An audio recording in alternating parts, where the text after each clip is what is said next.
New home sales surged in August, hitting a near 14-year high.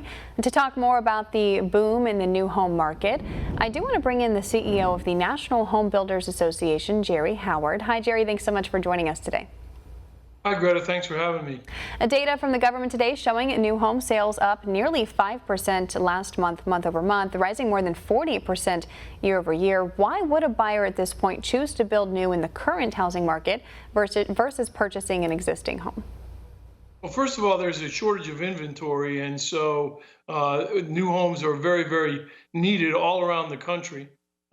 Secondly, we found that in the post-COVID quarantine time, people are now, for the first time in about 20 years, looking for bigger homes than they had been in the past. And the reason they're looking for bigger homes is because they want more space in case they have to quarantine again. They want a place where they can have a home office. They want to have a place where they can put home physical fitness equipment. So that you've seen a real change in the demand, and that combined with the lack of inventory is purely the reason why we're building. We were 1 million homes short in inventory nationwide prior to the epidemic, and so this is sort of an outcropping of that. Last week, the NAHB survey of home builder sentiment did hit an all-time high. What have you heard from builders about the current market and how the pandemic has both positively and negatively impacted their business? Well, the negative impacts are in the multifamily arena. In the urban areas, and the rental markets are very, very, very tight right now. In the suburbs and the exurbs, and even in the rural areas, the demand for single-family housing is off the charts. I'm even having conversations with builders who are getting calls from different parts of the country.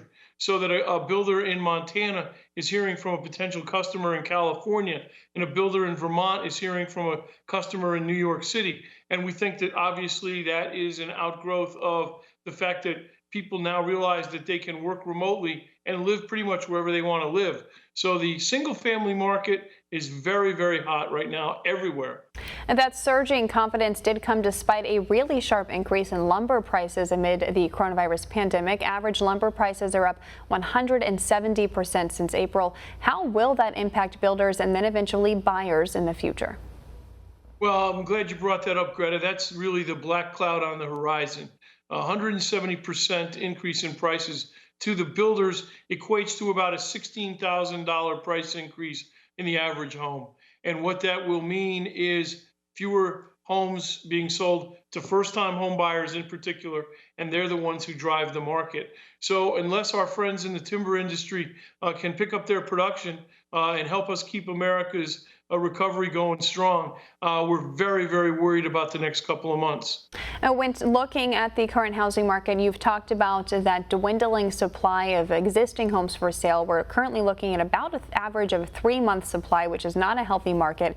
How long do you expect this boom in the new home market to continue? Well, right now we see no real signs of a slowdown, except for if material costs, particularly lumber, continue to be as high as they are. We're looking for a very strong third and fourth quarter and a very good year next year as well. All right, Jerry Howard, the CEO of the National Association of Home Builders, joining us to discuss the booming new home market amid the coronavirus pandemic. Thanks so much for coming on the show today. Want to see more videos like this?